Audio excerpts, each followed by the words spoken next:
Hello children, very good evening. You all are very well and fine, okay? So, in my previous session, we have started a poem, The Television, which was all about the TV, which we all, rather, the whole world has got addicted. It written by Roald Dahl. So, first page I have already explained. Now I'll explain you the second page. It rots the senses in the head. It kills imagination dead. It clogs and clutters up the mind. It makes child so dull and blind. He can no longer understand a fantasy, a fairyland. Means what? What's all they are telling about? They are telling about the television, TV. You can say idiot box. Okay. It rots. Who rots? The television rots. Rots means destroy. Pochiye fella. Okay. So it destroys the sense in the head. We all are having a sense in our mind, in our head, what we should do, what we should not do, how we should say, where we should say, what we should say, how much, what is our limitation. These are the senses we are having in our mind.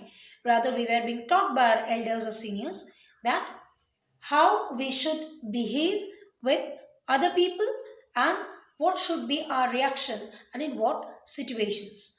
Okay, so these senses are dying out because of the effect of this television. It kills imagination dead. You don't have the capacity to think about something. For suppose you have taken a rose. Acha, for an example, if I take this copy, suppose, then what shall I think? If I have the copy, I'll see it's a copy. It is of Pioneer Company. What it can be? I can imagine there can be big stories. I can imagine there can be question answers. I can imagine there can be drawing. I can imagine this can be a good word book. I can imagine this can be a handwriting copy and so on. Okay, so this is our imagination. Means when we are seeing something, when we are visualizing something, when we are grasping something in our knowledge, in our eyes, then we are creating our own thoughts. We are thinking about the specific thing and how there we are creating different conceptions, and that is what imagination is called. Okay, so it kills the power of thinking about something. What kills? TV. It clogs and clutters up the mind. Clogs mane jolo kore fela. It captures the mind like this. If somebody hold you tight, you will not be able to move. The television captures our mind like that. It doesn't have the capacity to think or move or to create something.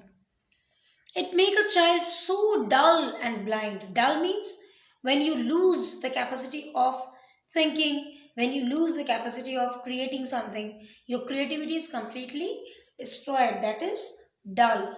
Okay. And blind. You cannot see anything except television. Except the screen. You cannot see anything. You are not in your senses to see that. He can no longer understand a fantasy, a fairyland. He doesn't have the capacity, the child doesn't have the capacity to demarcate or differentiate between fantasy, when a shock, fairyland means something which had never existed in this world. His brain becomes as soft as cheese.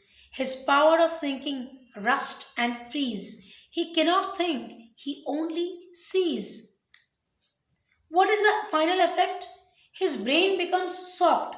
Brain needs to be very active, always full of energy, so that new images it will capture and it will think about that. It will create conceptions in our mind. Our mind will create conception in our backside of the brain. That is the power bank, you can say. But it becomes soft. That activeness becomes zero, you can say. His power of thinking rust and freeze. He could not think about anything. Rust.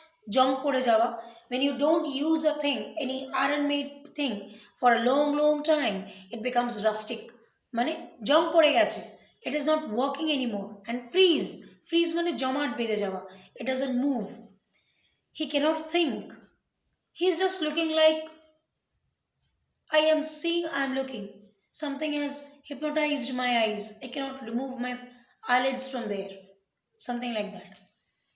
Then, when the poet is telling this, and the guardians, like us, the guardians are telling, all right, you all will cry. That means what? All the guardians or the parents or the, what should I say, the guiders of any child, they will shout, all right, all right, all right, all right, don't give us lectures, we know. But if we take the set away, what shall we do to entertain our darling children? That you please explain. Means if I'll remove the TV in front of their eyes, then how shall I be able to entertain them? Very good question. But it has a very beautiful answer also. Let's see what the answer is.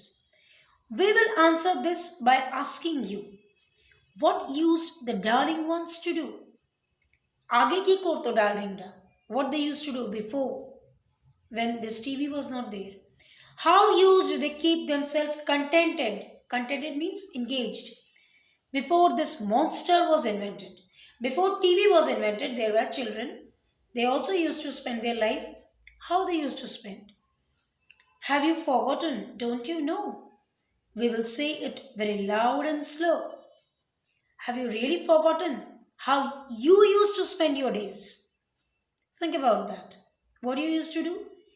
They used to read. They would read and read and read and read. Means what? They used to read storybooks, novels, small fairy tales, then some detective books are also there, and then proceed to read some more. And once they finish one book, they get an interest and they will go to the next one. Again, finishing that book, they will go to the next one. Like Great Scott, Gazgooks, one half their lives was reading books. Some of you will get offended. Reading books, my foot. But you believe me, previous days, as because they used to read so many books, and so such scholars were born. The nursery shelves held books galore. Nursery, there are lots and lots of books in the shelves. Books cluttered up the nursery floor. Cluttered, chhodiye thaka. In the nursery floor, the books are scattered. And in the bedroom, by the bed. And in the bedroom, beside the bed, there are also books. More books were waiting to be read. And more books are there which are yet to be read. These were the things through which the children in the previous time they used to spend their days. Let's stop over here. This is page number 123 which I have explained. I'll continue with you all page number 124 and 125 where the poem ends in my next session. Okay? Thank you.